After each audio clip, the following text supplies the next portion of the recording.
No, hold it. Flex off. I'm not flexing anymore. I stopped. No, continue, Savanna. I'm still going.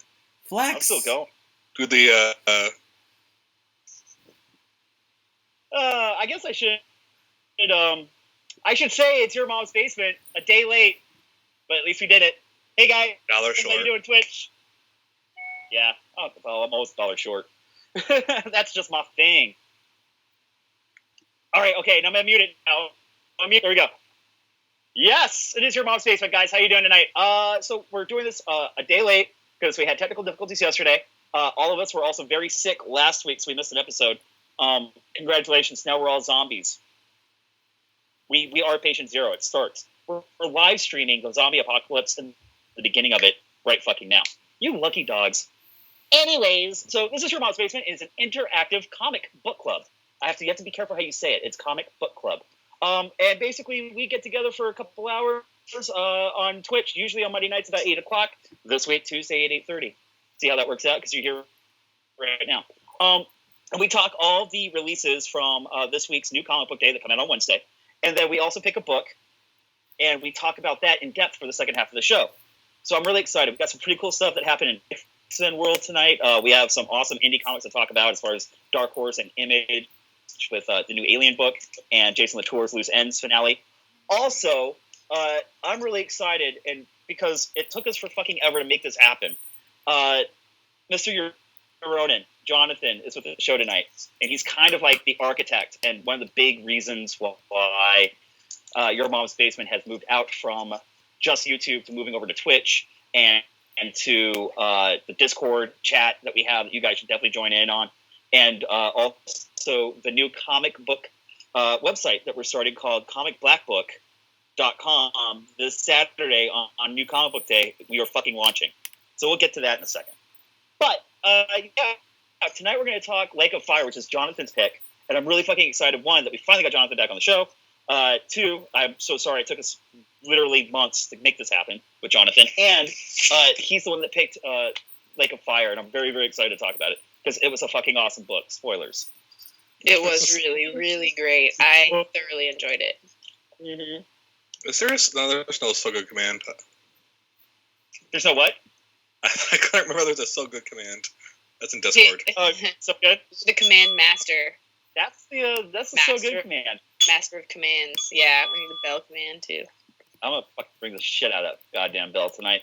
So, anyways, guys, one of the other reasons why this is very cool, we decided to move this over to Twitch, is that this is an interactive show. So we have the live chat going. I don't know where it is. It's somewhere. Usually to your left. And you guys hop in on the chat. Is it to my left? Usually. Okay. And so you guys hop in the chat.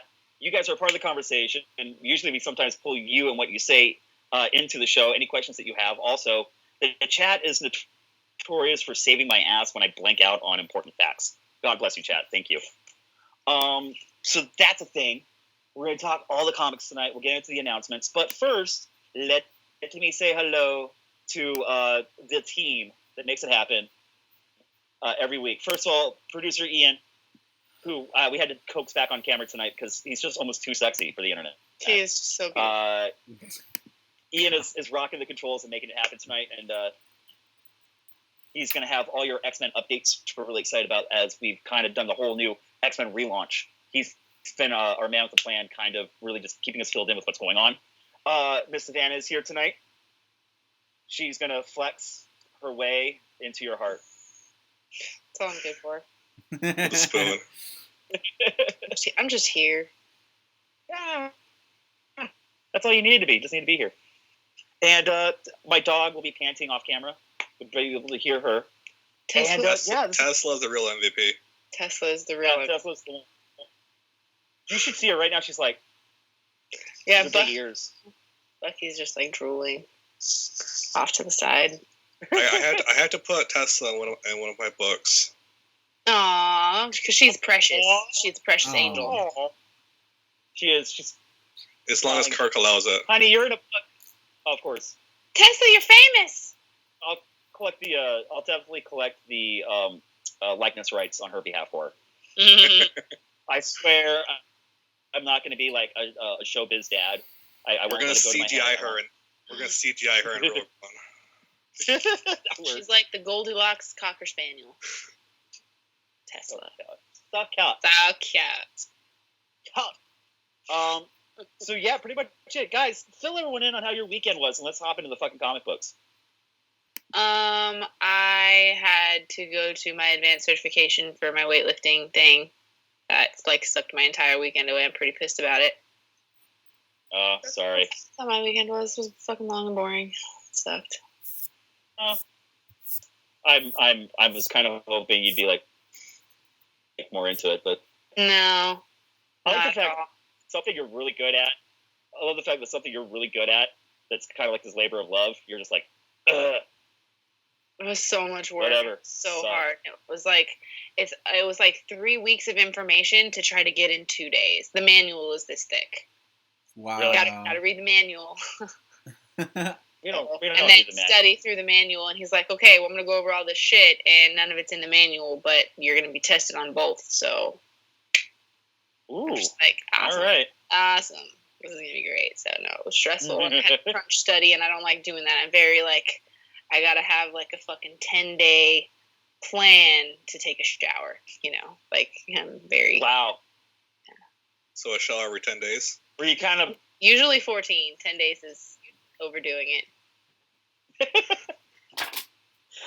That's Just throw some sand on it. We'll be fine. Yeah. Take a light Pour a beer shower. on it, you're good. Yeah. Take a light shower. You walk in, turn the light on, turn it off. You're out. Yeah. So this, I don't have that kind of yeah, time. it's just there with a turkey baster with like 3 drops. Yeah. So, Baby wipes. anyways, Ian, Ian's like, can we please talk about comics? Who's Ian? Ian? Just kidding. Ian, how are you tonight? I'm good. Oh, What we're on the weekend Producer Ian. question, right?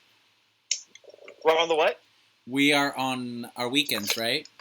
Yep. How was your weekend? Yes. Oh, my weekend was good. I watched this awesome show called Chewing Gum on Netflix. It's so British. You guys should totally check it out. I watched it with Onion Paradise from Discord, so that was really fun.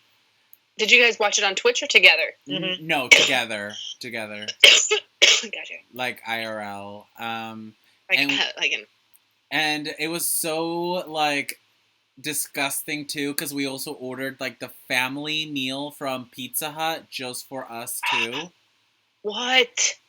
Yes. God, I'm so jealous. So we got 2 pizzas, wings, bread, and she got this Hershey cake thing. Oh, I've always wanted to have that. And they forgot my soda, but then I was like, it's fine, I'm on a diet. But Too late for that. so I didn't make the kid go back to get it. So I hope that Cece got a credit for that. But other than that, I played a little bit of Sims 4 with Ironin and Sean, and that was really fun. I made a little That sim was of Sean. hilarious. I made a sim of Sean, and I just tried to get him to woohoo with every guy I could find. Oh It was- my it god, was- that's so fun.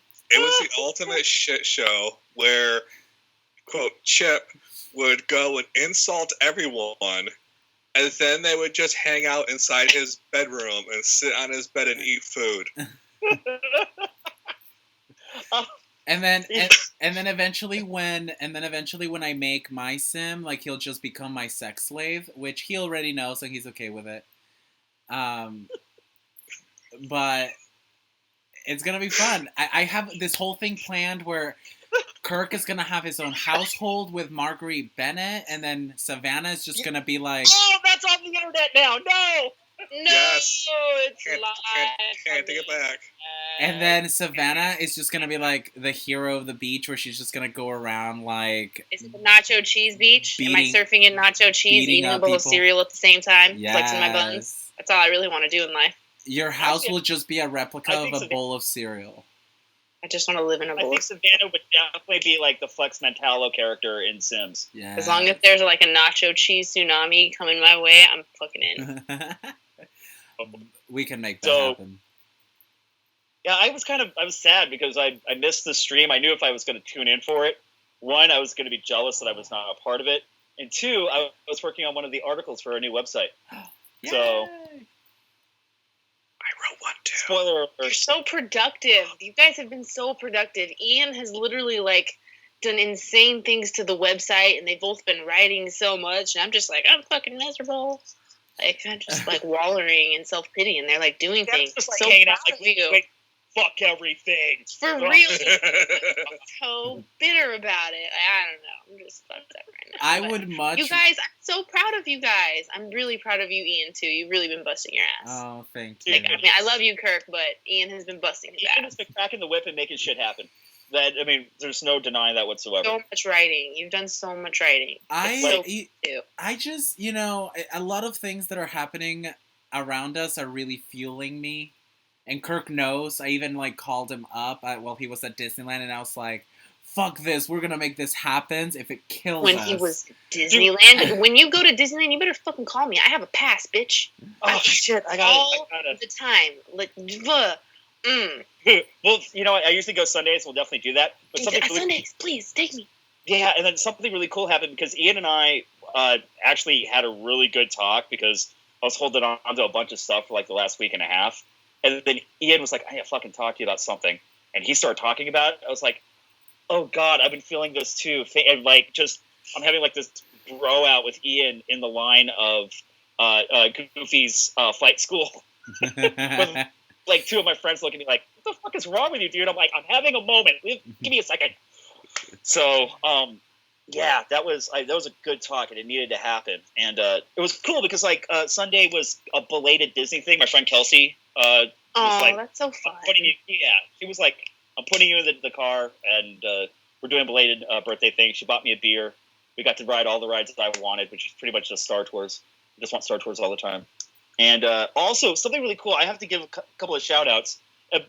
Oddly enough, Sean, Chip Marlowe, keeps worming his way into our hearts and creepy Sims situations. Oh, God, it's too good, though.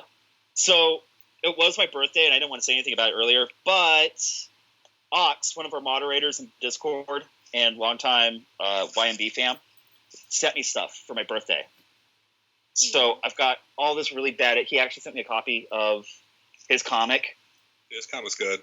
Yeah, dude, actually, this is my first time looking through it, and it really reminded me of Alex Pardee when he was first starting out. That's so cool. I was really into, I remember trying to buy those underground comics at Tower Records when they were still around. And it really has an Alex Pardee vibe, so I was really excited for it. And it's actually put together really beautifully. Ox should be really proud of himself. And Good then job, Ox. And then Chip, and I left it because I took it to work and I've been reading it on my breaks. Chip got me fucking Rai, R-A-I, from Valiant Comics because I've never read any Valiant titles. And it's written by Mark Kent, and it's really fucking good. Is Exo Manowar Valiant? Yeah. Yeah. I love Exo Manowar. Dude, I'm gonna have to start reading some Valiant shit, dude. Gonna have to start reading some Valiant. Yeah, dude. So those were birthday presents from some of our friends, and I was really stoked to do that. So I had a really awesome Sunday, but part of it was due to everything that's going on with the website and what Ian's been doing in that talk that I have with Ian. So it was pretty rad. Yay, YMB fam! Yay, YMB fam! Go! So that was pretty much, that's all our updates. That's letting everyone know where our lives are. Ian, did you have any other things? No, I literally just socialized, worked on the website, and started working on the whole Sim streams that Aronin is helping me put together. Yeah. It's just been my friends and the website. That's and my boyfriend, but everything has been just those three things. We don't count that. Yeah, it's been great. It's been great. It's been great. Okay, somebody say something. I think Kirk's frozen is what happened. No, you guys are just I mentioned my boyfriend. It's just awkward silence. Am I? Yeah, you froze. You were frozen. So whatever you just said, we didn't get that. Oh. Was it, what part did I freeze at? I should read more Valiant comics. I should. Oh, okay. So I definitely need to read more Valiant comics. And then Ian mentioned his boyfriend, and I went, ooh. Oh, he was fucking making noises at you. Yeah. I was making a cat calling. Cat calling. Mm-hmm. Do you want about the it's book okay if it first happens or on the internet. first? Oh yeah, for sure. Do you want to just kind of like do a couple of titles, and because I have seen Jonathan's notes for Lake of Fire. I would love to get the Lake of Fire for sure, but I really want to hear about these X things though. I'm quite interested. So I think Ian, why don't we let's fire the X-Men talk really quickly. Okay. You're reading all of them, right? Because I dropped X-Men Gold after issue number 1. I have no interest in continuing. Okay, it's that was with the controversy with the artist, correct? Yeah, and it has nothing to do with that. Yeah. The title just didn't grab me. It wasn't for me, so I just dropped it. And there's nothing wrong with it. If people are loving it, I would rather people love the X-Men and me hate it than the other way around. So, okay. But I did read X-Men Blue and Weapon X. Sweet, let's get into it. So X-Men Blue, I kind of didn't have high hopes for it because Chip Marlowe told me, like, you're gonna hate it, and I was like, damn it. There's probably something going down that he loves, which is probably not good for me. And at the very last page, he knows you hate it already. Yeah, no, Chip Marlowe is literally like my soulmate. Like, if he was gay, we would be perfect for each other. Like, he knows me so well, I know him so well, it's ridiculous. So that's pretty cool, though. He says, once you get to the last page, you're just gonna hate it. And that's exactly what happened. Fuck. So, I don't want to spoil it, though. Should I spoil it? Do you guys want me to spoil it? Yes, I'm never going to read it. Yeah. Okay, so it kind of issue number 2 just kind of walks you through how the young X-Men ended up working with Magneto on this whole thing. And it's pretty straightforward. It's literally just that. Magneto and Jean Grey have a meeting, and then he goes, I want to work with you guys, and if you think I'm lying, read my mind, which Jean Grey does and says, whoa, you're fucking telling the truth. And then, it's just, the whole issue's kind of like that, and then it gets to the last page, and then it's just Magneto being like, I don't want this to happen. Magneto is working on sending them back without their knowledge. Which is something that Sean wants so badly because he's an asshole, but, like, I don't want to send them back. Like, they're so good. Like, everything that Jean Grey's doing right now is so different from the Jean Grey from before. Like, Jean Grey is not about the men surrounding her. It's about her coming into her own and being a leader and leading the X-Men. And she even got this little moment where she goes, like, to me, my X-Men. And that was so cool to see. And I don't want to send them back, and I'm scared that Marvel. What's the cardinal rule of comic books? All of your heroes return back to their original state. I know that. I guess Neil Gaiman. They all return back to their natural state of grace. I guess I'm not ready to let them go. Like, I hope that that's not the case. And I heard a representative of Marvel say that these X-Men aren't going anywhere, so I don't know where they're taking this storyline. I don't know why they're doing this. Okay. Because half of the X-Men are dead. I mean, Cyclops is dead, so is Jean Grey, Professor X is dead. So I don't know. I really don't. So that's what issue number 2 was all about. Just kind of revealing Magneto's plan of bringing them back to their, respective time, which is not something I want to see. And on a very small part of the comic, Iceman is having romantic problems with Romeo, which is really breaking my heart, and I hope that's not the case. But yeah. I honestly, I don't think they'll go back. I think they're going to keep these characters around for a while. You think they'll? I'm not ready to let them go. Yeah, I mean, on top of that, like I've liked some of the new things that they're doing with the original 5. I like this Jean Grey purposely fighting her future. I like Beast not being furry and blue and also dealing with magic and mysticism. I love that. I think they need to keep young Bobby around in the same universe as older Bobby now that he's out of the closet, and I think that creates awesome tension and character development in a really awesome unseen way in the Marvel Universe, and I really think they need to really capitalize on that. I'm kind of a, because you go back to the X-Men and you want the drama, you like the soap opera part of it. I really, because I fucking hate Scott Summers so much, I really want to see Beast and Jean Grey get together. And I want to see that so badly. I was on board for that always, for sure. Yeah, I'm so into that. So maybe I'm kind of a sadist that way, but yeah, go for it. And Hank deserves that. Yeah, dude, he's always getting Hank deserves that. I'm a little bit worried about. Furry and blue.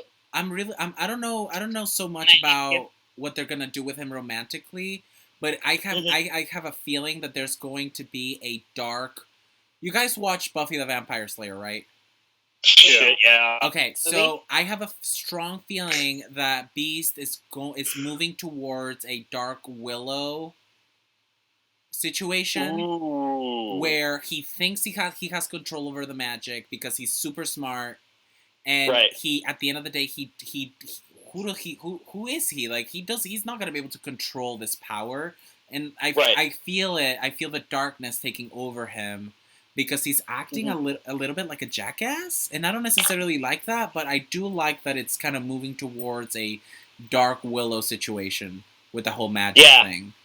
I can see that because there's definitely been some hints of, what's going on with this? This doesn't seem that great. Yeah, like he's not acting. He's not acting he's supposed. Like he's not acting normal. He's missing training sessions. There are these panels where he's just drawn so dark, and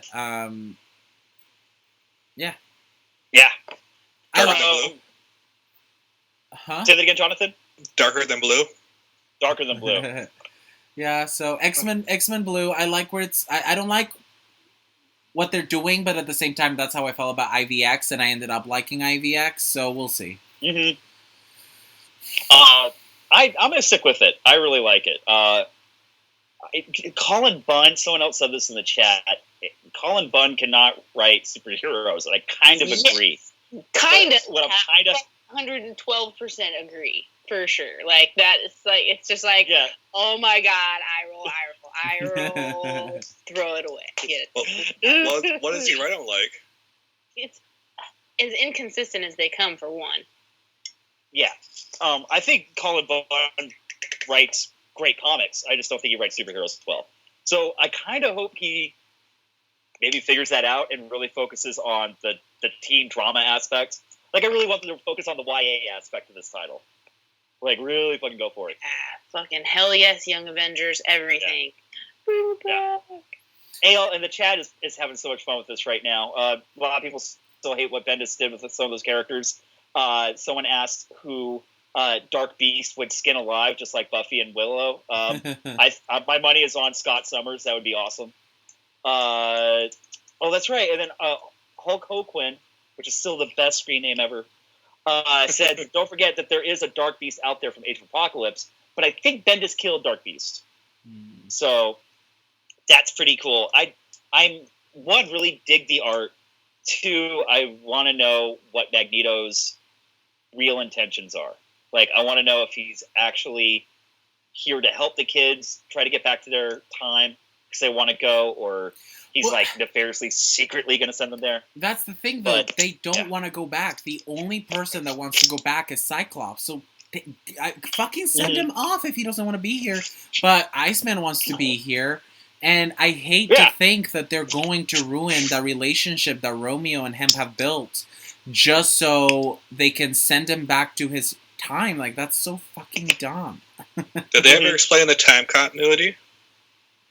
They're just basically kind of they do acknowledge that these guys are from the past, but they could be from a different past because there's different timelines. Yeah. And I think they're also just kind of going because Secret Wars, to explain a lot of things. Secret Wars has kind of become this really big, easy piece of duct tape they can throw over a lot of inconsistencies in time continuity going forward with the new thing right now. So it's like Back to the Future logic, where if you remove time, you still continue. Pretty much. And then the whole series is going to end with them at a dance at their high school, playing Johnny Be Good. Yeah. So, but I mean, Ian, are you going to stick with it? Yeah, no, I am gonna stick with it because I love the young X-Men. I love them. I don't. Mm-hmm. I also love the fact that they're rocking the longtime readers' worlds right now. Like the longtime readers hate them, and I love that so much. There's like, I don't know. I just see them as underdogs, and it's just like, you know, I love that they're making the longtime readers nervous. But at the same time, I'm scared that Marvel is going to listen to their bitch cries and get rid of them. Right.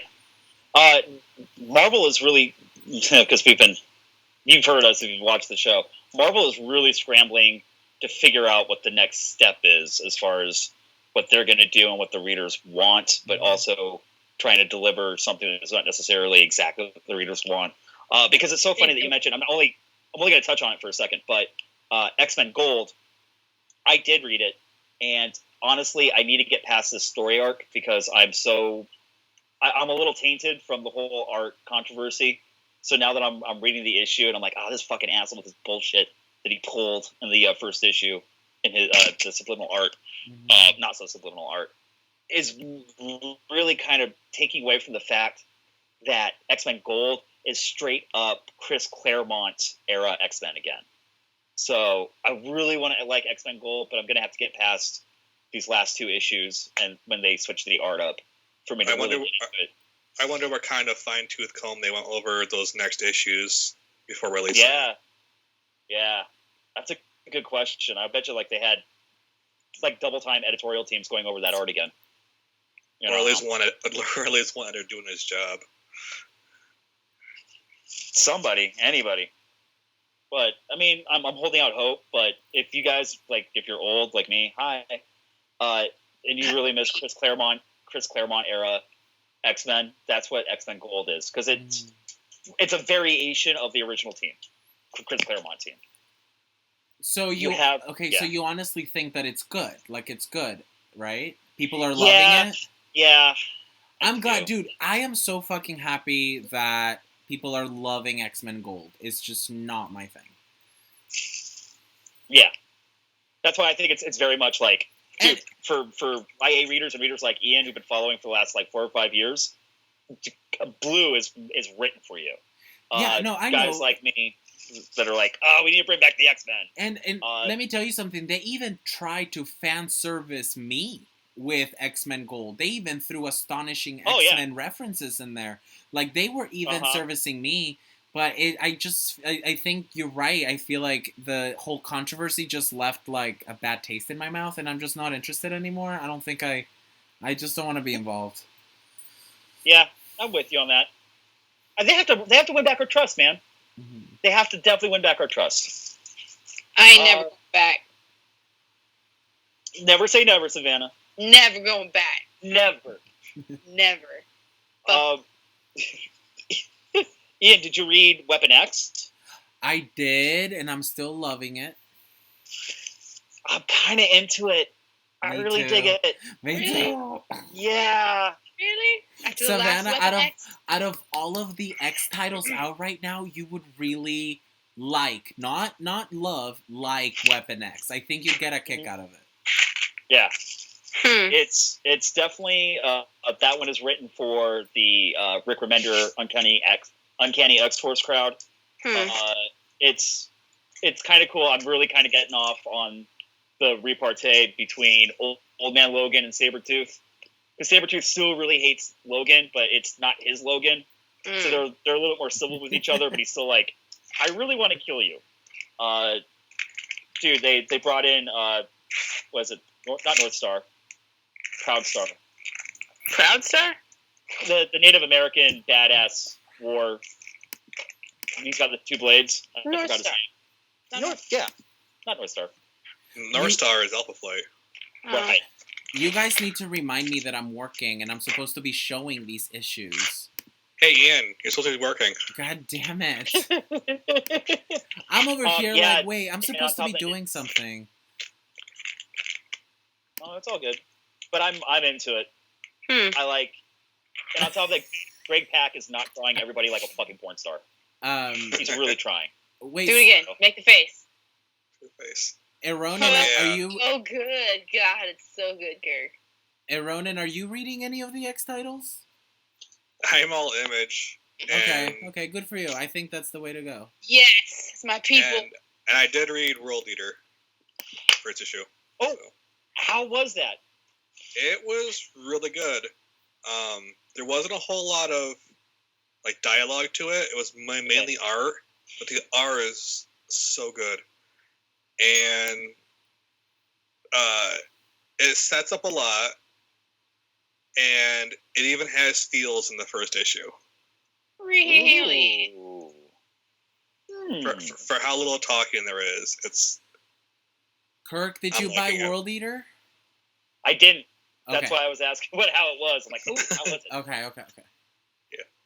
But yeah, it sets up, there's a group of kind of like astronauts, and they're traveling world to world, trying to figure out what happened, because, like, everyone's dead across different planets. Yes. And she has a psychic ability that allows her to, quote-unquote, world read, and see kind of like the ghost and their histories and their feelings and their lives, and to figure out what happened to them. And how cool! And it's pseudoscience, so like a lot of the people on her team don't believe she can actually do it, but she obviously can. And then at the end of the issue, she finds out that something has caused all of the death. Something has caused all the death. All of the death. Something's not right. Someone just give me a comic called All the Death. And I'll be like, yes. All of the death. I love it. So we have one more kind of X-Men title that I want everyone to talk about tonight. And then we'll get into like more of the indies. But holy motherfucking shit, Thor. Quentin Quire. Yes. Ooh, so good. God. I on my Facebook today, because I was just like, Facebook and Twitter, there's this really great scene where it's fucking Thor, Jane Foster, and goddamn Quentin Quire, and she's like getting fucking her hammer ready, and Quentin's got his psychic shotgun, and it's just a goddamn beautiful shot, and I just like posted that all over my Facebook and Twitter today. Heck yeah. Oh, I did too.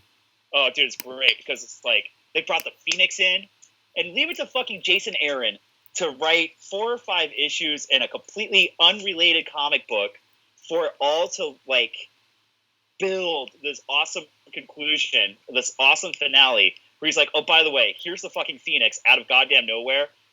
I better bring Quentin Quire into this comic because he's gonna be able to solve this shit. And I've just got Wolverine and the X-Men vibes all over again. He knows how to write fucking quick. That's dope. It was amazing. The art was off the fucking hook. Having Kid Omega back and his sassiness and him just like so fucking good. I saw it and I was like, Ian is shitting bricks today.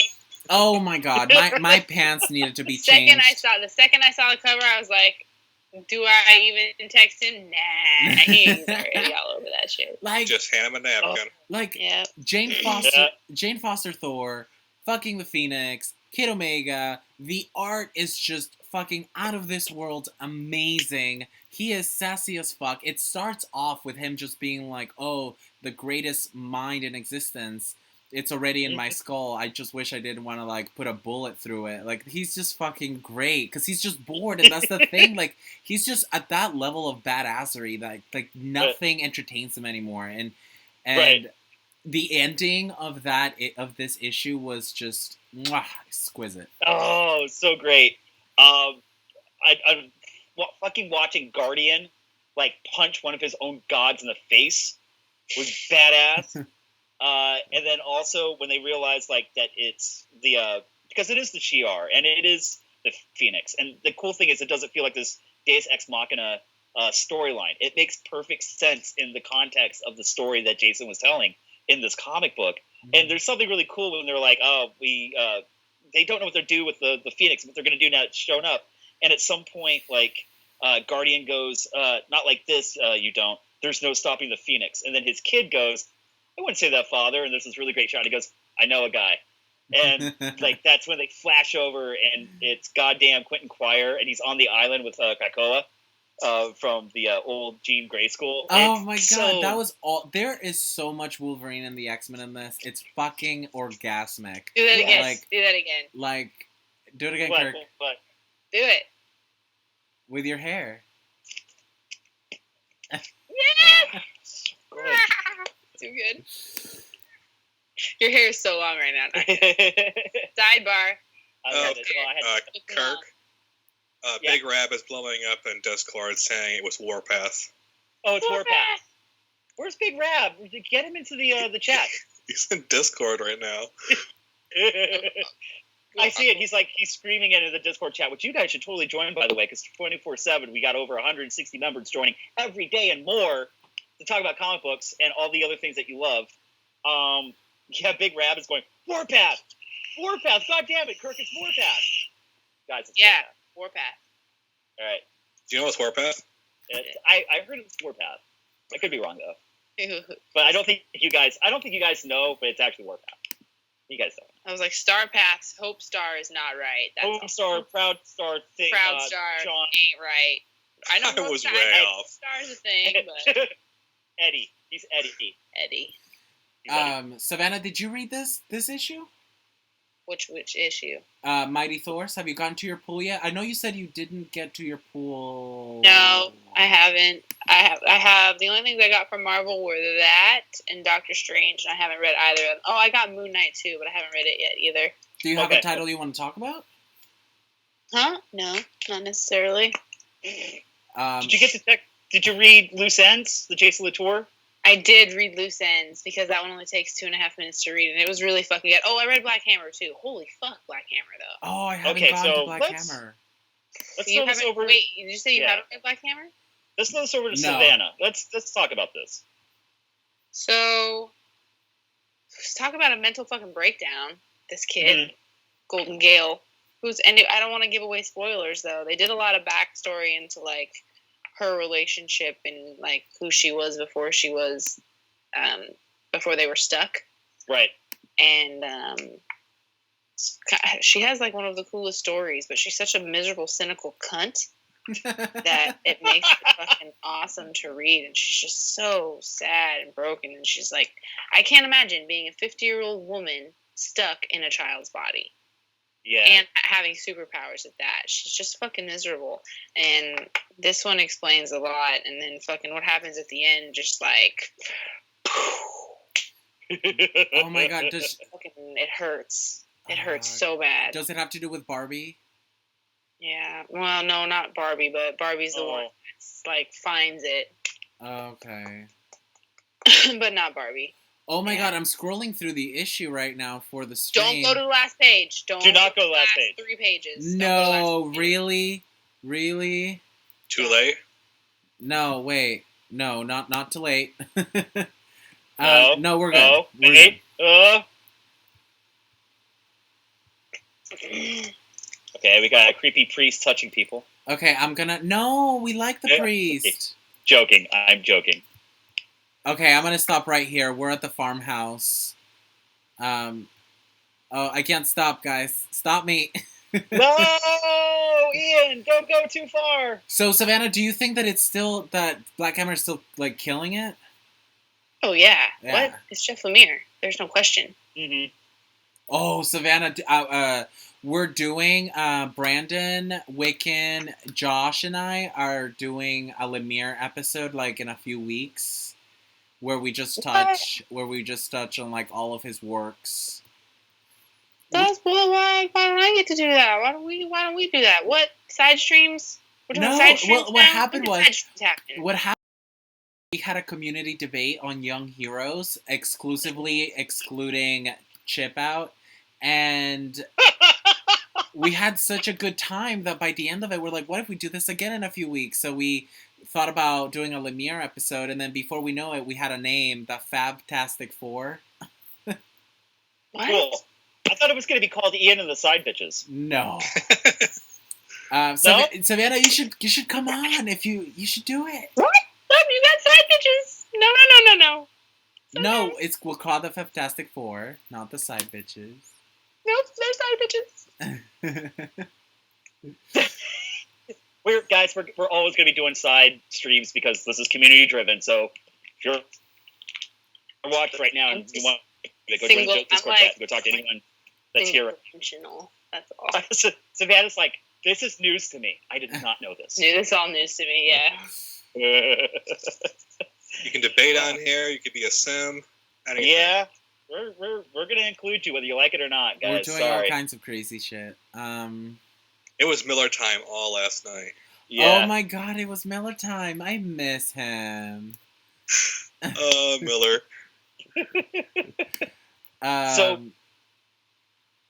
So what else? Oh, and then Savannah, what else did you read? You read another book. Loose Ends. Yeah, Loose Ends. That was the last step. It was a 4-book run from Jason Latour. And, well, he did the art, right? Or did he do the art and the writing? No, the art was by...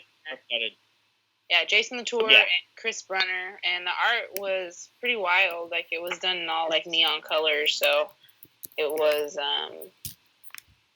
really a lot of fun. You should definitely pick that one up if you can still get it. Speaking of weird, kind of weirdish books, you know that book, that Rednecks book that came out?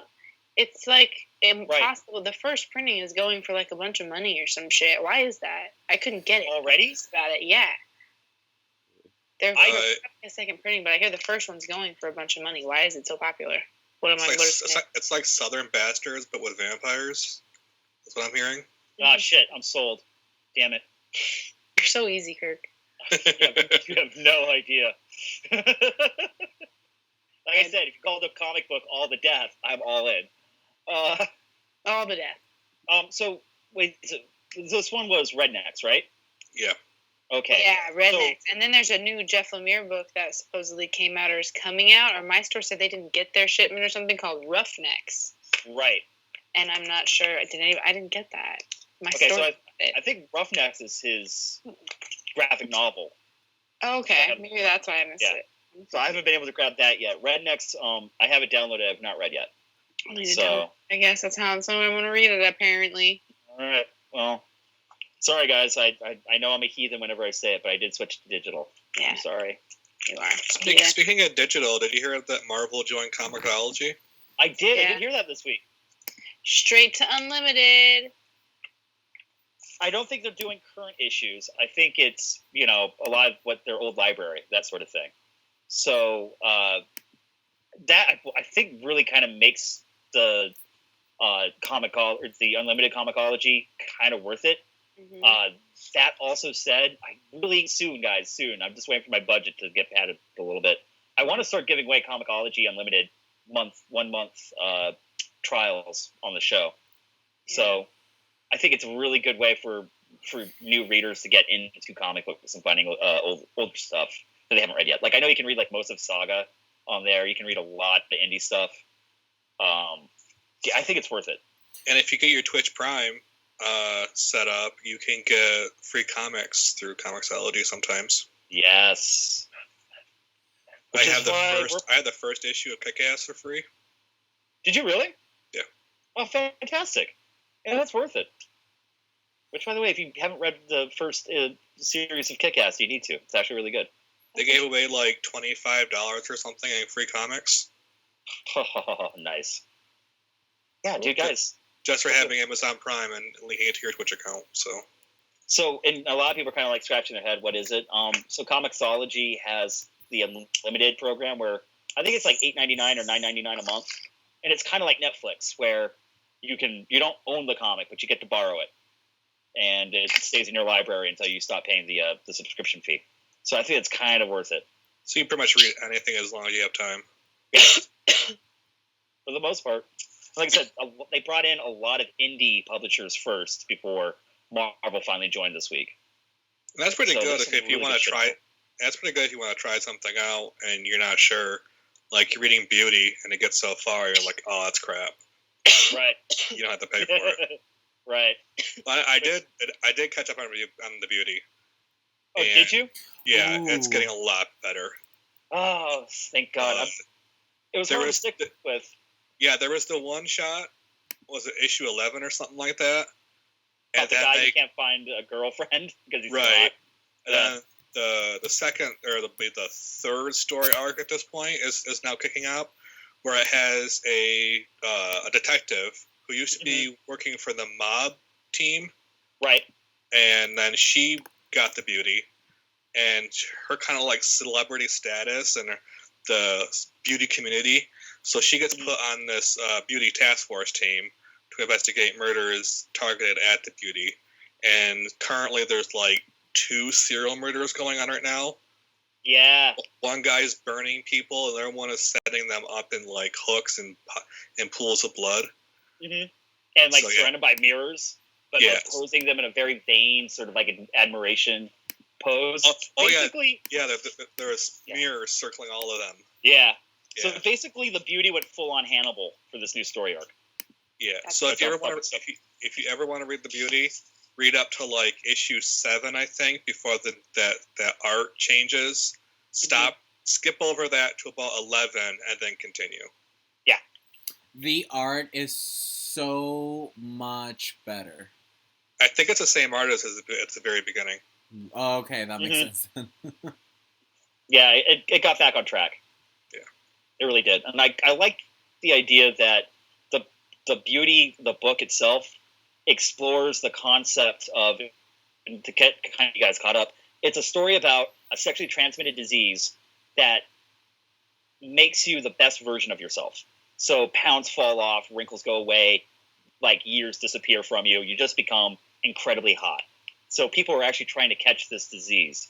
And I like the fact that the series is always exploring different like concepts and situations, if that really did exist in the real world. Like the one that I really dug was a guy who's this big like cholo-looking dude who cuts a deal and basically backstabs and double-crosses his entire gang and kills them all, steals all the money that they had, and he goes on the run. But right before he goes on the run, he has a vial of the Beauty, and he sticks it in himself. So when he wakes up the next morning, he's not the big fat cholo ugly dude he was. Now he's like a super hot sexy guy, and no one's going to be looking for him. Savanna. So he did that. Yeah, he did that to like hide his appearance. It's a great concept and a great series. From what I've seen on the pages that I've flipped through, this is so fucking back on track. Is this someone putting makeup on a face they skinned off a human and then putting them on themselves? We have gone full Hannibal. We have gone full Silence of the Lambs, guys. I'm in. Tonight, I am binging the Beauty. I'm in. This page right here that I'm showing right now, just that page alone, I'm fucking in. I'm so in, I forgot to wear a condom. Like, that is how in. Yeah, I forgot about that. The guy is killing people, and then they're like, oh, we found out who the killer was. Like, it's this person. And they're like, yeah, but he's the victim from like 3 days ago. Yeah. I'm so into it. Oh my god, that page alone sold me. Yeah. It's really hard, like, because the Beauty kind of did people a little wrong with the art change, which the art is good. It just didn't belong in that title. You just have to, if you're gonna change the art on a title like The Beauty, you better make sure that the artist is able to convey beauty with his style of art. Yes. Absolutely. If the people aren't beautiful in a title called The Beauty, then that's fucked up. Mm-hmm. Agree. That was my initial issue with it. I was just like, what the fuck is this? Oh my god. Savanna and I were so upset. We were so upset. It was upsetting. It went from being absolutely like, it was so pleasant for your eyeballs to see it. Hi, Tess! Tesla! Where's I love you. Hi, baby. I It was figured so out that nice. she gets really excited when she hears me talking a lot, and then she can also hear you guys. Yeah. She's just like, oh. So. We have guests. Yes. Yes, you're on the show. You were on the internet. So, yeah, it was kind of a bummer, but I think Ian nailed it. Ian nailed it with it needs to convey the idea of beauty, and then Savannah's excellent counterpoint was so. And arguably the story wasn't that bad during it. It was just the art was just so terrible. Yeah. But that's the thing, though. Like, I don't think, in my opinion, it wasn't terrible. It just didn't fit the story. Like, for example, there was some stuff that was America bad. That's a reference point now. That's a thing. That is now a thing. Feels bad, man. Feels bad. So I'm glad we got our covers, our indies in. I want to give I know we're going to wrap this up and go into Ring of Fire tonight because I'm really excited, but I saw Jonathan's notes. Wait, no, I want to make sure I touch on No Angel. No Angel. Oh, talk No Angel. Fuck. Black Mask Studios. Okay, guys, Aronan said he recommended this to me, but I think I may have, not listened to him, but I eventually, No one does. I eventually made my way to No Angel and read the first issue and was immediately hooked. It's done by the actress who plays Mockingbird on Agents of S.H.I.E.L.D. It's Adrian Pilecki and Eric Pilecki, who are siblings, and from what I've seen so far, Eric Pilecki has been a comic book creator for a long time, so that's really cool. The fact that his sister is like a comic book character in a show. So No Angel is kind of like, and if you're reading The Goddamned, you kind of know what it's about. It's about these biblical creatures called the Nephilim, right? That are biblical creatures who mate with humans and then create, other biblical creatures. So eventually this group of people find out that they are descendants of these biblical creatures, and they kind of come together and they reproduce to create angels, and it kind of takes off from there. This girl finds out that she has a sister that's an angel, and then it just takes off. And I don't want to get too spoilery, but it's really badass. Strong female lead. She looks like Adrian Pilecki for those Mockingbird fans of Agents of S.H.I.E.L.D.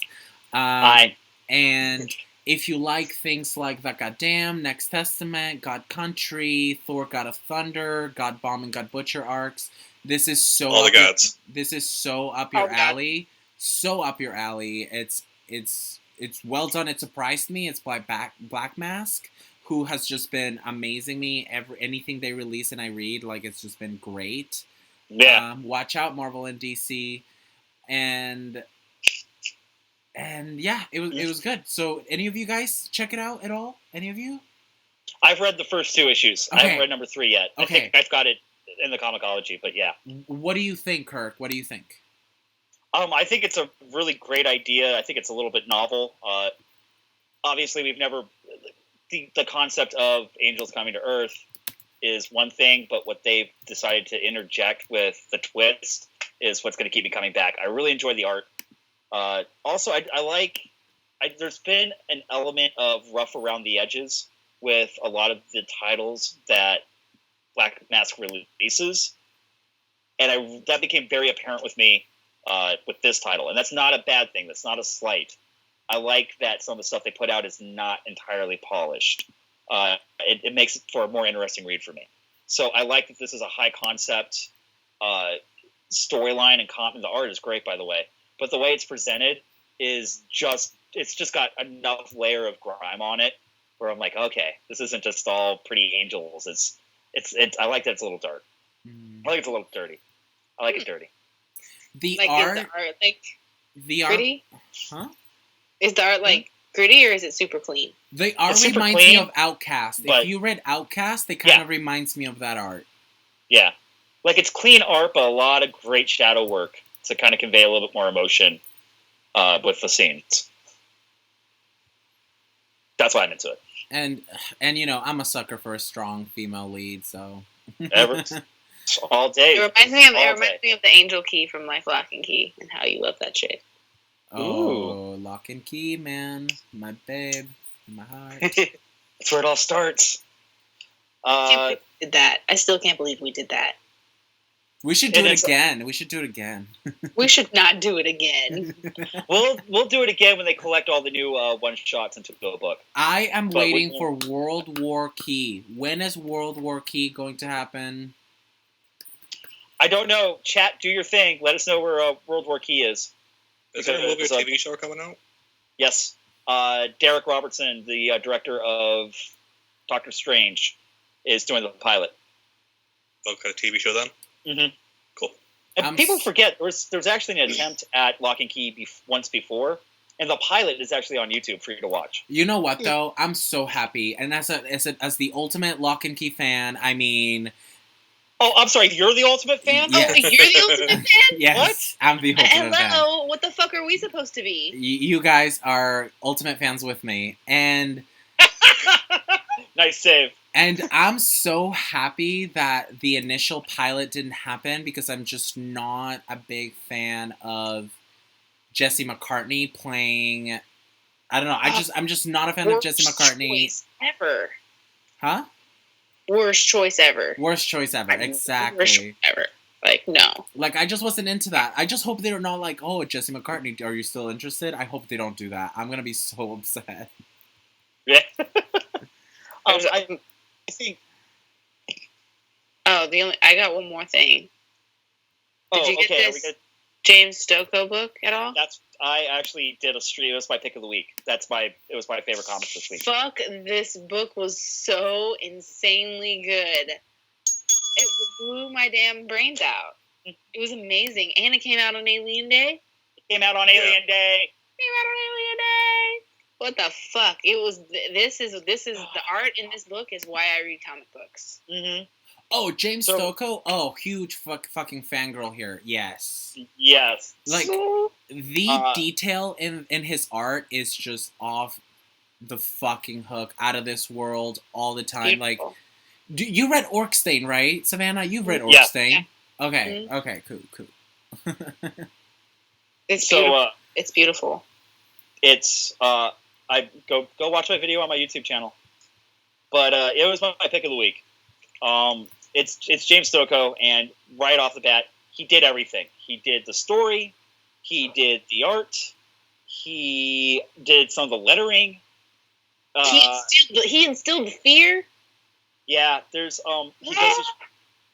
he does this really great thing where he knows that you've seen Alien movies or at least read some of the comic books, and he definitely uses that to his advantage because there are 3 gnarly, scary jump scenes in the comic. They're not what you're expecting, and they're not just instantaneously a xenomorph jumping at the audience or killing somebody. It's kind of ingenious how he uses the expectation of tension and fear in the comic. Did I get that? The layout in this book is incredible. Yeah, so if you guys are James Stokoe fans, go read Orkstain. He also did my favorite issue of Godzilla in Hell. Oh my god. Oh, yes.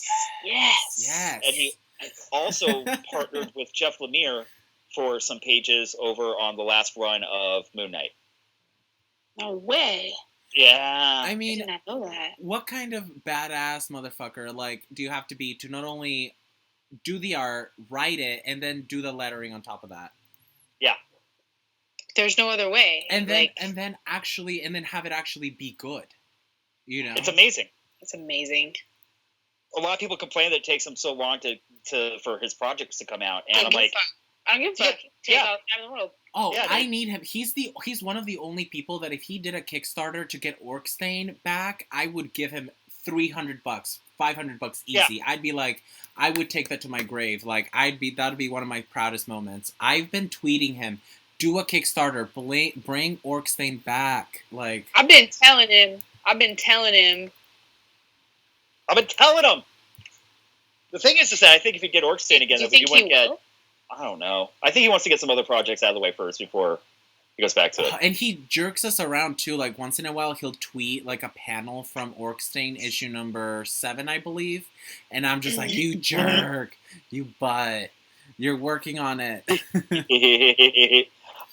So JMW 1388 says he's working on Orkstein Volume 2. Ah! Pretty much. Yeah. Aliens Dead Orbit was definitely my pick this week. There was some pretty good stuff that came out. And I haven't gotten to this issue yet. But is this an ongoing? Is this a one shot? What is this? I may have missed that. It's a mini series, so it's an ongoing. I think it's gonna be 6 issues. Is he gonna be consistently doing everything? Oh yeah, he's doing it all, baby. Oh my god, yes. Yeah. The thing about fucking James Stokoe's art, like the first time I saw his art, someone explained who he was to me. It was like discovering Mobius all over again. Yes. Like his art It's beautiful. really resonates with me on that level. I wanted to say that, but then you have those snobs that will attack you for saying something like that, so I just didn't. But I'm happy that you said it, Kirk. I'll take it on. I'll take it on. I will name names. Yeah. I dropped something. It's a name. Aaron, and Yeah. did you read? What else did you read? Don't I do a lightning round? Yeah, go for it. Okay, You did so a lot of reading. yeah, I did. Okay, so Black Science still good. All of the storylines that has been going throughout the entire series is all culminating in the last issue. Ooh. I'm so mad about how much his art has changed. Like, hasn't it? Like, if you compare the way that his art looks now to the first volume, it is light years different. It's like 2 different people. I think it's more subtle because I haven't noticed it. Oh man, it's drastic for me. Curse Words continues to be good. Curse Words is amazing. I love curse words. Just so. Eclipse. Probably no one's ever read that. That's from Image Comics. That's about the sun has something happened with the atmosphere so that now the sun burns you alive. Oh, and everyone lives underground. And a corporation now controls all of the energy for the community in New York City, and then people have to go out in like spacesuits to survive out on land during the day to like repair solar panels and everything. And there's a whole mystery involving people who can now live outside in the sun. Wow. It's called Eclipse? Yeah, some of the art is really gnarly, like The Walking Dead gnarly. What else? Okay. Injection continues to be good. Warren Ellis. I'm reading it in trades. I have to read it in trades, but I'm so glad that they've kept it going. Like for a while there, I thought they were going to let it go because I didn't have enough readership, but I think it's finding its audience. Where are they at with it right now? What's happening? Oh, so they found some skeleton tied to a stone structure, like the what is it called? Stonehenge. Oh, real? Oh, all right. Yeah, not this one, but it's somewhere out in like Ireland or something like that. And it's still tying in with the Irish mythology, and they still haven't tracked down the AI that's controlling it all. And so, yeah, so he's tied to this. The skeleton is tied to this stone structure, and then they uncover it, and there's some sort of like ancient dungeon or underneath. Dude, reasons why you should be reading Injection, especially in Ian's case, really takes me back to old school Planetary. That one book that we did. Huh. So yeah, I love Planetary. Monstrous continues to be the best comic out there. Yes. yeah. There has the never world- been anything the more world- true. Yeah, the world building is second to none. They continue to explain what's happening in the world and how the whole world works. Mhm. Big reveals in the last issue. And the art is just... I'm not a big art guy. Like, I like to look at good art. but when I read Monstrous, it's one of the few comics where I'll just stop and just look at a page. Dude, It's just so beautiful. It's like steampunked Miyazaki. Yeah. It's the comic is so anime. Oh, so good. And I mean, I'm glad that Ronan, that you said that, because like I don't think that when I say it, it has as much impact. Like, Monstrous is the best book being put out right now. Like, every aspect of it, like what they've achieved in such a small period amount of time, like it's just fucking insane. Like, I've never seen a book do that. We need to do a Monstrous episode again. We need to really blessing for your eyeballs. Like, it is fucking beautiful. Exactly. Like, you just have to stop and look at it, and the way that they color it and how soft it is, but still like it's glowing at the same time. It's a great book. The Eisner Awards listed as for teens, which I thought was weird. How is Monstrous for teens? No. There's a lot of blood and gore in that. And slavery and trafficking and I'm not and they got that wrong. And orgies with big ancient dog ladies. Yeah. Yeah. There's the orgies. I like orgies. Orgies are awesome. They're better when you're invited to them. Just take my word for that. God. One of the cool things about Monstrous, I have a friend who her work visa ended, so she had to move back to the Ukraine for a little bit, which, if you know how I feel about our current political climate, I'm not happy about.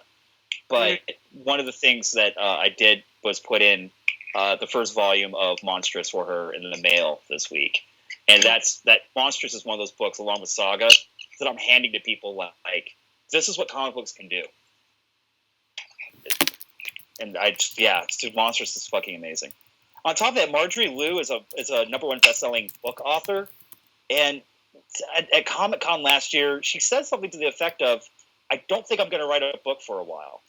She has fallen in love with comic books and the graphic novels, so that says something. 3 other titles that I haven't caught up, but I did read some, was Hadrian's Wall, which is... I love Hadrian's Wall.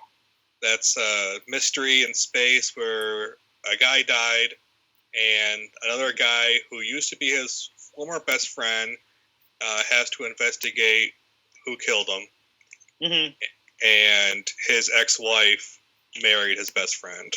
So there's all kinds of like whodunit and political intrigue.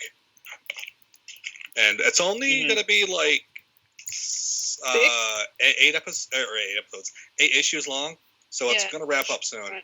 Okay. I love short runs. I vote for everything to be less than 10 issues at all times. Yeah, I'm kind of into it right now. Ooh, may I add something to what Savanna just said? I was talking to Sean, and my hope for the Jean Grey and Iceman X-Men titles is that they are limited series. I hope that they're not ongoing. I think they're gonna be limited. I think there'll be 12 issues and then keep going, and that's it. Killer Be Killed, very good. Oh, Brubaker. Yeah, I didn't read it yet. I need to. It's still good. It's expanding outwards, so that's nice. Mm-hmm. I bet that one's gonna be really good in trades. I mean, I love the single issues, but the way that it's a little bit of a slow burn. It's a slower burn than what Brubaker normally does, but also I'm kind of living for the cliffhangers every issue. It's so like, how's this one going to end? It's not half as slow as Black Monday Murders, but which is still really good. But you're right, Black Monday really Murders, good. But you gotta have time for Black Monday Murders. Yeah, I read the first issue of that, and that's killer. Yeah, it's real good. And last is the Old Guard. Oh, I love the Old Guard. That is so cool. Yeah, I love stories where it's from the point of view of somebody who's been around for so long, it doesn't mean anything anymore. Right. They're basically jaded to life, but they still have to live. Mm-hmm. And the cooler thing about it is that it's still like a Russian roulette with them because they don't know when they're going to come back if they die. Oh, interesting. Do you like that newer character? I've read the first 2 issues. I didn't read this week's. Okay, for sure. Oh, the new character. Yes. So they that was in the first issue, wasn't it? Where they The first or the second one, the girl that they found. Yeah. So they haven't had anybody for like hundreds of years because they've all been dying off basically, and but yeah, they found a new girl who's like this Marine in Afghanistan, and she gets her throat slit, and then she comes back. And there's like a point, and she's like, "I don't know what you're talking about," blah blah blah, and the fucking main character shoots her in the head. And then she's like, "What the fuck just happened?" Why'd you shoot me? She's like, I just had to get things moving. So we really don't have time for this. Yeah, exactly. It's really, really well written. I mean, obviously, and the art is great. That's Greg Rucka, right? Yeah. They just announced this week also that he's writing the screenplay for the movie for it. What? It's going to be an amazing movie. It's very Highlander-esque. And he's writing the screenplay. Also, I've got Ox will love it. Yeah, love it. And it's I've also got 2 books that Rucka wrote, not comics.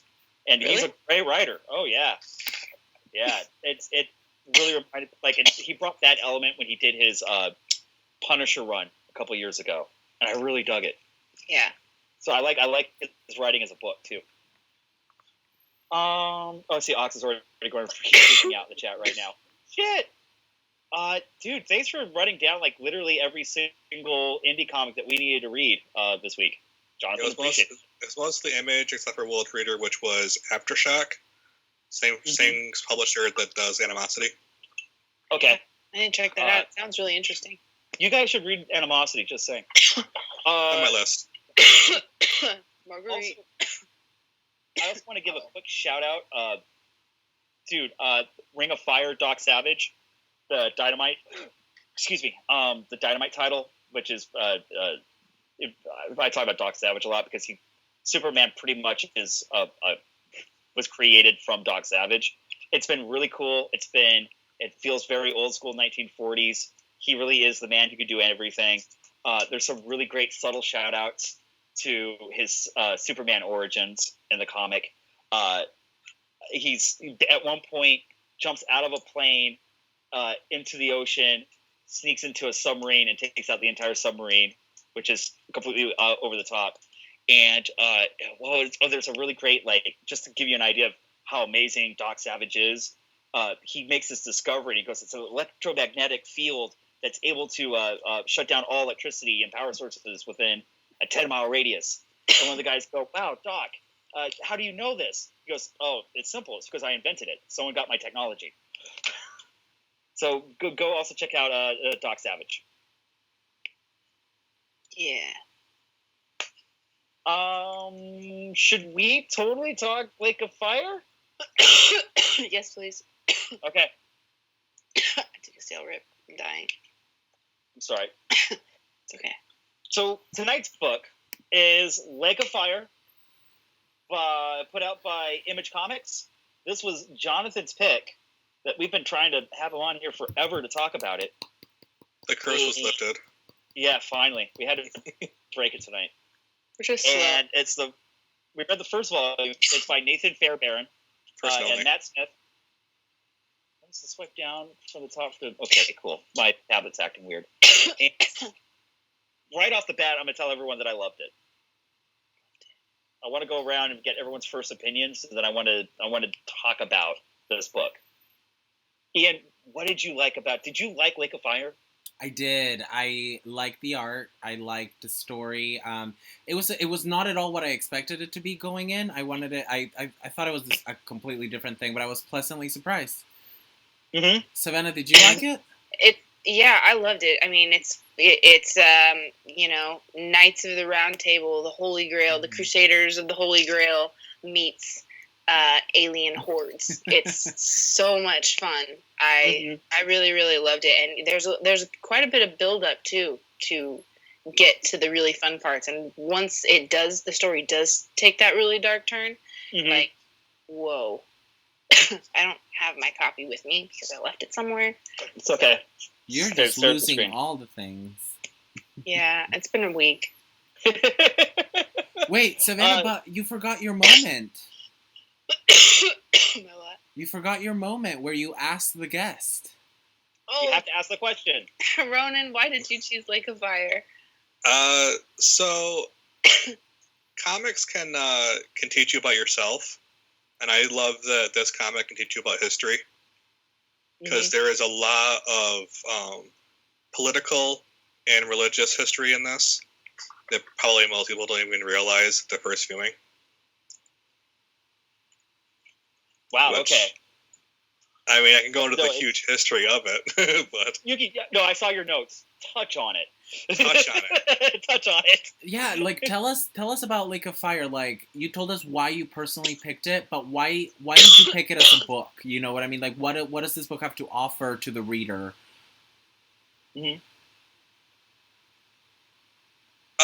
So at the time that I was reading it, I was looking into documentaries about the history of the Bible and Christianity versus the Catholic Church.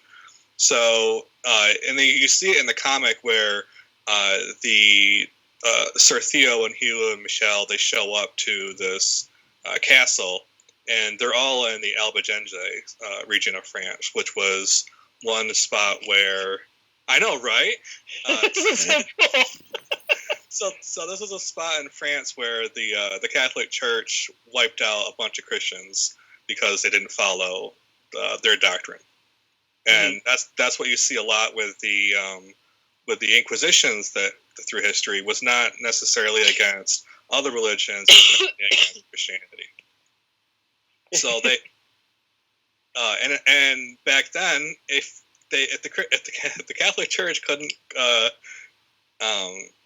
make a good enough case that you were wrong, they would just say, "Oh, you're a dualist. You believe that there's two gods," and they did it to this group of people called the Cathars, and that's who the good woman is in the comic. Oh, she's the. What was that? The monk character? Was he a priest? What was his Yeah. name? What did we call him? That He's character. He's a what? Oh, he's a he's called the Black Friar. The Black Friar. He's basically an inquisitor. Yeah. So this inquisitor person, when he's introduced by the knight, I forget his name as well because I don't have the book in front of me. Lord Montfort. Who is a very forward character. Oh, I know. Sorry. Saying his mind. Yeah, Mondragon. He's always like blurting out, talking shit. As soon as somebody says, he calls bullshit on everybody immediately. Right. And he's like, this guy, if he doesn't fucking like you, he's going to call you a traitor or whatever he calls them. He's going to call you a blasphemer and want to put you to death. Yeah. And they'll burn. So that kind of, as soon as they introduced this character, I knew exactly his intentions throughout the story and how he wanted things to play out. The reasons that there was just a lot of gaps closed when he did that for me, as far as how the story was being told. I automatically knew that shit was going to go he's going to fuck everything up. I already know that. Right. And the story is very kind of like Suicide Squad. Mm-hmm. Where... Oh, that's a good way to look at it. Yeah. Because the Lord Montfort, who is leading the crusade, he's all like, I need you guys away from here so I can lead a proper siege. So he... Fuck out of my way. Yeah, so Sir Theo, who got knighted by a drunk, and sends him and his crew away, has a drunk knight of Mondragon, sends him away, and then you've got this guy who's calling everyone a heretic, who will call his own people a heretic, sends him away. Right. So they go to investigate something up in the woods, out in the boondocks, as it were, of France. Mm-hmm. And if you ever played the game StarCraft, the Zerg from that, very reminiscent of that. So they're like big bug-like creatures. Yeah. And the art is very, like Ox said, it's very old Disney art. So like he said, it was Sword in the Stone. Right. So like before the Disney Renaissance of the 80s, that old art is very reminiscent of that. Mm-hmm. It's not just very gory. But that was something when I was reading it, I looked over at Savanna. I'm like, dude, did this book it turned dark real quick. Yeah, it really did. In like a panel, it turned real dark. Like when the girl and her mother in the forest. Mm-hmm. Oh, that got me. And it really did not let up, especially when these creatures, you have your first real like encounter, and the first real throwdown that this group has with them. It was, especially when you're talking about like the old classic art, the Disney art, and they combine it with really visceral, violent limbs being chopped off and chewed off imagery. I was floored. Right away I was like, whoa, what the, this book just, and it took me a second to like really kind of collect myself. Oh, there we go. It took myself, I had to like stop and breathe, back up a few panels, and then kind of get back into it again, which I really appreciated. Like it's almost got some Game of Thrones vibes to it with like there's like, you have to deal with the frustration of the period because you got this guy calling everything that's wrong with the world, you know, blasphemy. So they go into this kingdom that's under, is it a kingdom or it's a fort, right? That's under siege. Right. And he's like, oh, there's these red devils, and the red devils obviously came from the witch, so you have to deal with the frustrations of the period where they're like burning the witch, and it's not a witch, it's these fucking aliens. Clearly they're fucking aliens from space. And it's just, I like the crossing of the streams.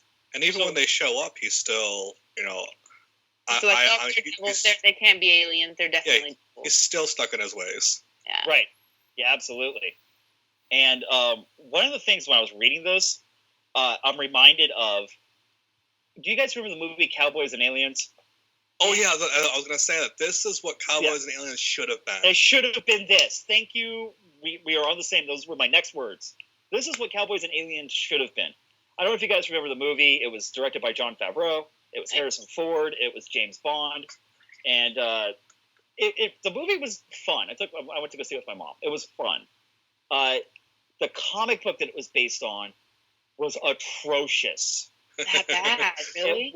It was a comic that these two guys did that I think essentially, especially about 5 or 6 years ago, when probably a little longer before that, when you could see that movie studios were starting to buy up IPs from comics. Mm-hmm. They're starting to release like from like The Matrix and that sort of thing. In like Road Perdition and that whole era of movies.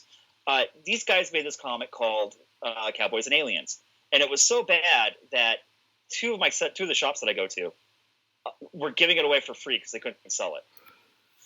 It was like, oh, did you buy a comic? They were like, did you buy a comic today? Here, have this free one. And the art was terrible. It was only a concept. It was only a concept that these guys had. They made it into a comic really quickly. The rights got bought up. Jon Favreau made a movie. But how are you going to take a concept like that so lightly? Like, what the fuck? Yeah, it was terrible. And Lake of Fire is what, like Jonathan said it, it's what it should have been. And it's light years away as far as in concept. And the cool thing about this comic is that there's, in the art, there is hints at a larger universe. Mm-hmm. It's not just these aliens. There were other aliens there too. Yeah. Right. And at some point, like I said, one of the things I also really loved about Lake of Fire as I'm reading it, as we start to kind of race towards the finale and them on their quest to vanquish these aliens or the Red Devils, because these guys are so instilled in their faith that obviously this is God testing them. These are demons like incarnate. I love the fact that at some point, and I'm sorry I'm going to spoil the story a little bit, we do get to the alien craft that crashed in the beginning of the book. Mm-hmm. And something I was absolutely floored by was when we finally get there, I was never taken out of the story. This book does such a great job of staying in character as far as the dialogue is concerned and who these characters are. And like I said, we were talking about at the beginning of this conversation, that you really immediately get to know who these characters, what their role is, and what their, personality is.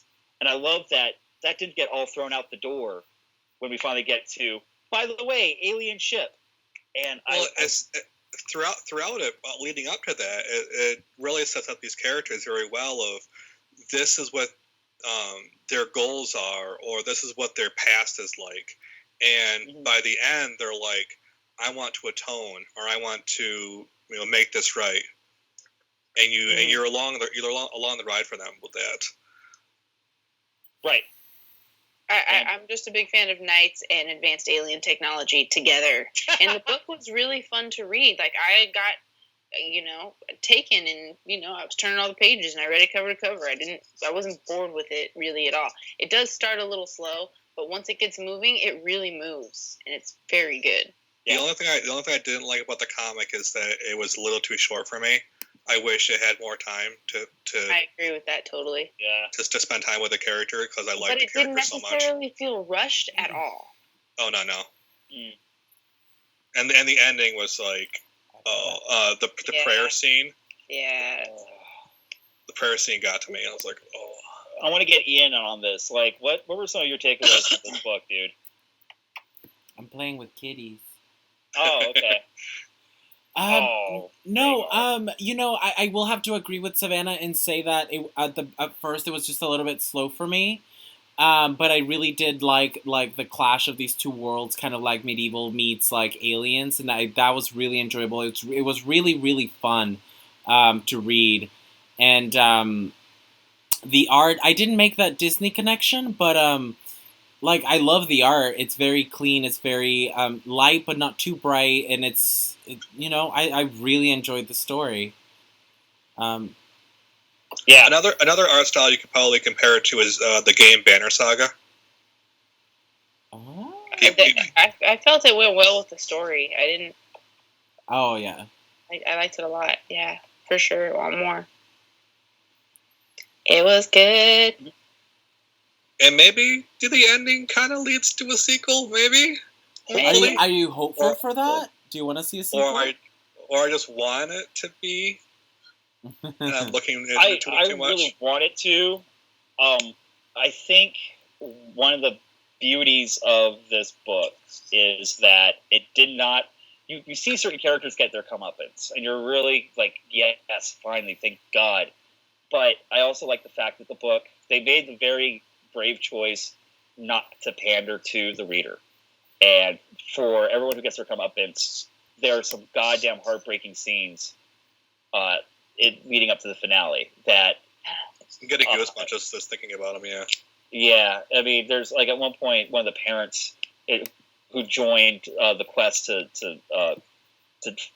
take, basically against all odds, go against these things, was there to retrieve their kids. A lot of the villagers at one point joined these knights because their kids were abducted. And oh yeah, because they're fucking aliens, and what do aliens do? They put their babies in live vessels. Yes, and there's not everyone. It was very xenomorph alien. You're gonna love that part.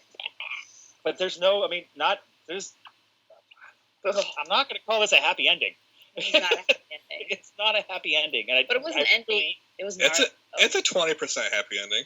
I think we're going by odds. We're going by percentages here. Yeah. But I also think it's the ending that needed to happen for the story. For sure. Yeah. Like, wow. There were some parts there. It's like, oh, fuck, you guys went there and you just did that to me. That said, I would definitely... Again, this is one of those comic books where it's not a cape and a cowl and superpowers. It's just an amazing concept, and comics is probably the best way to tell this story. I don't know if I would be as into this if it was a film. I don't think a film would be able to handle this material as gracefully as the comic book form did. I think this is exactly why I read comic books. Oh my god. The dialogue is said very much of the time. Ian, what were you going to say? No, I just stopped at this one page with the cocoon things, the chest bursters. Yeah, little monsters. The art sometimes is just off the hook in this. Yeah. Oh, when he's holding the child. Oh yeah. That's the scene I'm talking about. Yes. I'm showing it right now. I'm literally showing that scene right now. Cry, guys. And here's the thing: it doesn't end because he doesn't let go of the child after he realizes what's happened. And so there's 3 more pages of this parent and the reunited with their kid, and it's fucking horrible. And I loved it, but it was terrible, and I hated it. Yeah, fuck that Friar guy. Like, I'm just, ugh. Yeah. There's so many things I hate, all wrapped into one fucking character. Ugh. No. I mean, and it touches then with even some of the people who are good guys, and at some points they weren't good guys in their history. Right. Like Mondragon, they killed tens of thousands of people. And I mean, in actual history, the Catholic Church killed like around 50 million Christians. Jesus. It's not. The Crusades were terrible. They were like, it's one of those things where like Christianity never wants to talk about it. Like, it was probably one of the worst, darkest points and worst examples of Christianity taking over the world during a time where they really felt like, I mean, I don't want to get too political, but like it's something that I'm glad this book talks about it. I'm glad this book goes, no, fuck you, this was horrible. We can't just ignore it. And beyond that, it goes to the Christian side of redemption. Mm-hmm. Absolutely. Who is 96 on chat? I don't know, but I'm having fun. Trolling with them. Okay, 96. If you are going to troll our chat, you might as well follow. Yes, we deserve a follow. Yeah, we deserve a follow if you're gonna use our chat to troll. I keep one upping your troll. Yeah. So please follow us and learn about comic books. We'll talk about vagina, Uranus, and dick all the time. Oh, jeez. Oh, come on. Our personal chats get worse than that. Ox is slacking. I know. I'm a guest on the show, and I still got a mod. What the hell? No, he hasn't done anything bad. You have to understand, like, people are like, oh, I'm going to troll this show. I'm like, I'm sorry, but... oh, wait. 19.6 totally followed us. Yeah! Yes! Fucking trolls. Wait, awesome. Did the animation show? I thought I took the animation off. No, you get the email, probably. Wait. Ridiculous. Oh my god, he followed? Yes. Yes. Yep. Ian today sent me in personal chat a gif of a guy having sex and eating pizza at the same time. Oh my god. And that's different than trolling our show. It's totally different. That's amazing. Which I was like, that's and pizza are friends. That's how I want to die. I mean, honestly, Jamie, take notes. But I thoroughly enjoyed. I really did love Lake of Fire, and Jonathan, I think it was absolutely worth it to finally have you on to talk about this, dude. Thank you so much. The history lesson alone, I don't know. Go back and watch the video because I'm just like this the entire time. Is there anything else you want to touch on, Aronin, about the comic? I mean, your notes, right? Yeah. I mean, most of the notes was all about the history to set up why the Black Friar hated the good woman Bernadette, and why and what happened with why Mondragon had done the stuff he had done. Cool. So if you actually go into the actual history, there's a lot to it. One of the best things about Mondragon that I really did love was at the end was he was so immune to his life and what he had been doing with the Crusades that by the time at the end, one of the best things is he looks at the characters, he goes, man, I've seen everything. I've seen people motivated by for the wrong reasons. He goes, right now to do something for the right reasons. And that's what makes him worthy. And I was like, oh! Yeah, because he says, I've never seen a coward. I've only seen men who have lost the sight of their values. Yeah. Wow. And at the end, he sees his own values. Yeah. So written. Dude, I know we're getting like a little like, oh my god, this book. But seriously, guys, oh my god, this book. So I really did love it. I really love it. I really love it. So let's kind of wrap this up a little bit. Who would you recommend this book for? If you like aliens, if you like history, if you like Disney art, but you want something more adult, if you want just a really well told story, Yeah. really, really engaging characters, it was really, really good. I definitely think. Only because Monstrous was still kind of early going on, and this ended early enough that this was actually my number one comic of last year. Woo, Monstrous! Yes. Yeah. And Monstrous will help be my number one this year. Yes. We really need to do another Monstrous episode. What? Yeah, I think like there's something really cool about the fact that there's a little bit of the Game of Thrones vibe in this, and that it also kind of throws in the Walking Dead vibe, because there's just a lot of force and like when are these guys gonna be picked off.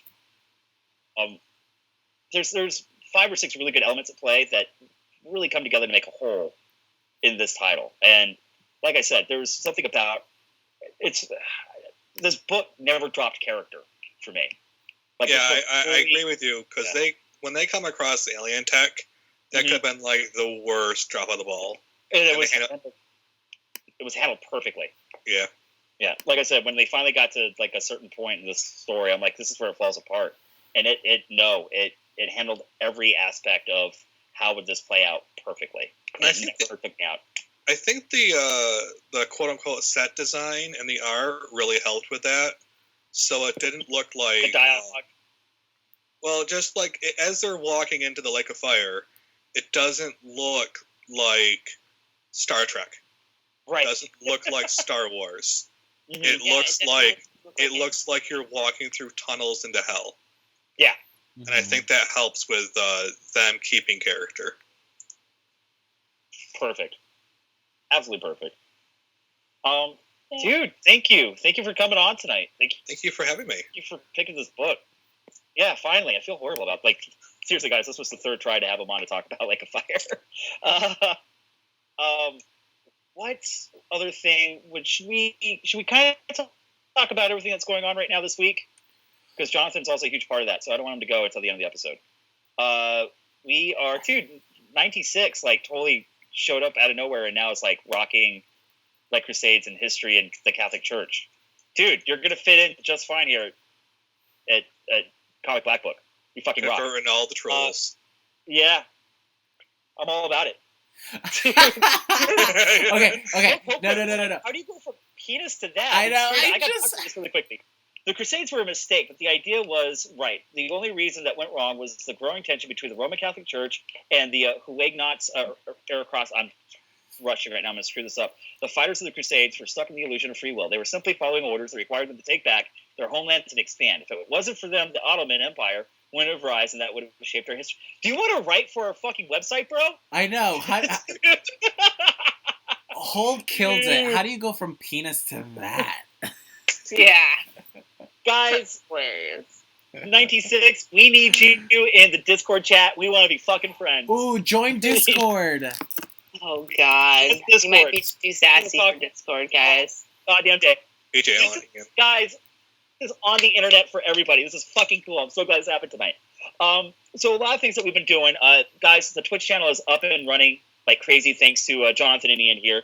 We've been doing streams, so people who are watching the show that are in the Discord, they're part of the YMB fam, you can come on and we'll do special, we'll host special like roundtable talks. Ian and his crew, the Side Bitches, are going to do a Jeff Lemire episode. Side Bitches.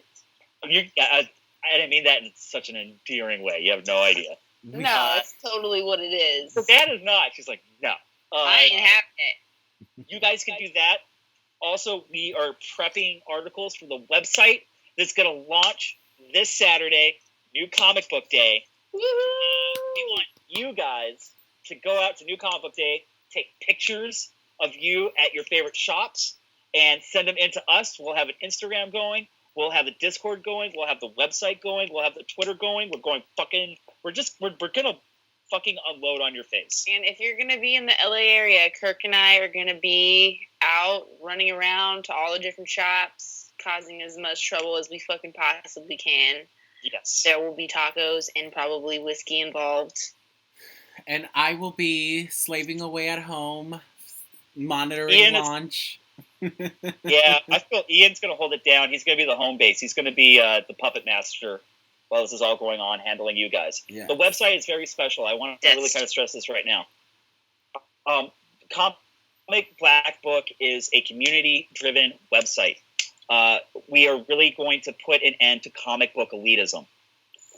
No one knows. If you're an experienced reader, we want you. If you are just being introduced to comic books, we want you. We have me. I'm 37, and I'm about to drop a review about Kennel Block Blues from last year, which was one of my favorite books that got collected. We have a 50-year-old who is doing a review of Deathstroke. Guys, you will run the site. It will be for you guys because it is by you. And no one else is doing this. We're talking about community. We're talking about building up stories and bringing creators together. It is going to be the fucking tits. It's going to be the tits. It's going to be tits. I'm going to talk about tits a lot on the website. Ian has been instrumental in making this happen. There's actually a fourth person here. His name is Spider. He's also our back-end developer. And he would not mind that I actually called him the back-end developer. He is also going to be writing a lot of anime and manga for us. And guys, you run this website. It's going to be fucking amazing. And I'm really goddamn excited for this because this is my third time trying to find the perfect fit to make this happen. And it's going to happen with Ian and Savanna and Jonathan and the rest of the YMB fam and Spider. You guys are going to do it. So get in touch with us. Get in touch with us at the Discord. And let us know if you want to write for the website. We're going to write for the website. We'll drop news. We'll do blog posts. It's going to be going all the time. Join the Discord chat. Get in there. Get connected with all the other people. They're just fans of comics. And we are going to talk about DC and Marvel. Absolutely. But there is way too many independent publishers happening right now and way too many amazing stories being written and created that we're going to shine light on that. There's Black Mask, there's Dark Horse, there's Image Comics, there's Boom Studio. Hell, one of my friends is works over at Prism Comics, which does nothing but LGBTQ stories. Like, we're gonna fucking shine light and bring these people to the masses and find their audiences for them. You got people like Ox. Yeah. You got people like Ox who are making their own, kickstarting their own comics. The diversity on Discord exceeded my expectations. I mean, we have shop owners, upcoming publishing companies, we have readers, writers, creators, Kickstarters, manga lovers, we have role players, we have everything. So make sure you join and join our family. This isn't about Kirk, Savanna, and I. This is about all of us just nerding out over shit that we love. So just come on and give us a chance. That's all I'm asking is give us a chance. And this is why it's going to work. It's like Ian said, it's not about three people telling you the way it is. It's not about one person telling you how you should think or the way you should perceive things. I'm not cool with that. This is about a community coming together and trading ideas off. And honestly, Ian's absolutely right. The Discord is nothing but diversity and people from around the fucking world connecting. And he's absolutely right. This is amazing what we're working on. And we're starting small, but we're going to go big real quick. And we want you guys to be a part of it. Yeah. We have people all around the world, from the UK, the Philippines, to the New Zealand, to Uruguay. We have people from France. We have a couple people from Brazil, Afghanistan. And like I said, it's like I said, we have a 15-year-old who's going to write an article. We've got guys like us. I'm not going to group anyone in a fight group, but if you've been reading comics forever, tell your story and educate other new readers. If you're a new reader, come over and talk about your experience about how you discover comic books and how you're discovering this community. And I know you guys are at home with new comic book day, but there's so many people that don't live near comic shops that are actually a part of our community. I want to see how you're connecting with people. I want to see how you're talking to other fans around the world. I want to see how you're getting your comic books. Are you doing it through Comixology? Are you ordering through Amazon? Take pictures of that. Show us how you're celebrating free comic book day. That would be fucking awesome for us. So I'm trying to in case you haven't noticed, I'm freaking out because I love this. I love that this is happening Saturday. So that's what we're gonna do. So stick around to the Twitch channel, the Discord, the Twitter, and like and subscribe. Do all that fucking shit that people ask you to do when it comes to social media. But there's a bigger picture here, and it's a community, and it's driven by you guys, and it's gonna be fucking badass. If you're gonna be in the LA area on Saturday and you have a monkey mask, I have 2 extra seats. I'll pick you up. I need 2 monkeys. Okay, so we're gonna go hit a shop called Quest in downtown LA. We're also gonna head back to my neck of the woods for Blast Off Comics because they do a beer garden artist signing in North Hollywood. Oh, the downtown LA shop. We're actually gonna meet up with Keeley, Mr. Keeley, who wrote The Humans for Image Comics. That's gonna be badass. We're also gonna try to hit. There's a bunch of shops in Burbank. We're gonna try to hit a couple places. We're gonna try to hit Earth 2. Like, we're gonna fucking do this shit. We're gonna do this shit. We're gonna be so tired. Yeah. It's gonna be fun. We're gonna be dead. And like I said, books. Well, Ian's gonna hold it down, but it's only gonna be as good as you guys participate. So let's just fucking celebrate the Saturday all together. Not to mention, we're kind of selfish and egotistical because that means Florida. What the fuck? Florida? Is that? Florida. Technically, we don't need Florida. I'm okay with that. No, there's a new person from Florida that's in the chat room. Oh, cool, dude. We're gonna make your life better. Welcome to the fucking fam. Melanella's from Florida. Crazy people are from Florida. Dude, just Google Florida man. Florida. Florida man. Florida man does whatever a Florida can. Now, and he has an amazing screen name too, Blizzard Harry. You're a Blizzard Harry. Oh, and I like it. Nailed it. So I'm done. I'm freaking out. But guys, find us, follow us, and connect with us. Follow them. Stalk us. Follow them. I'm gonna shut up now, guys. What book are we doing next week?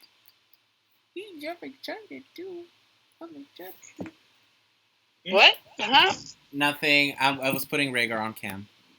Okay. What book are we doing next week? Should we? Do you want to do The Humans? Should we do The Humans? Yeah, I would love to do The Humans. You should. Let's do The Humans by Mr. Keeley. Neely. Sorry, I'm tired. Tina Marshall Keller. Out.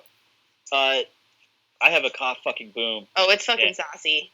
It's about a group of it's a monkey motorcycle gang. Saucy. Fucking raising fucking hell, doing all kinds of drugs and strippers and motorcycles and fist fights and bar fights and awesome shit. The Humans. So we're gonna do The Humans next week. We'll try to invite the author on. How about that? He probably would. Can we get him on, please? He's super busy, but maybe we'll see. Let's see. At the very least, could we get a signed copy of The Humans to give away for that episode? Oh, we could totally do that.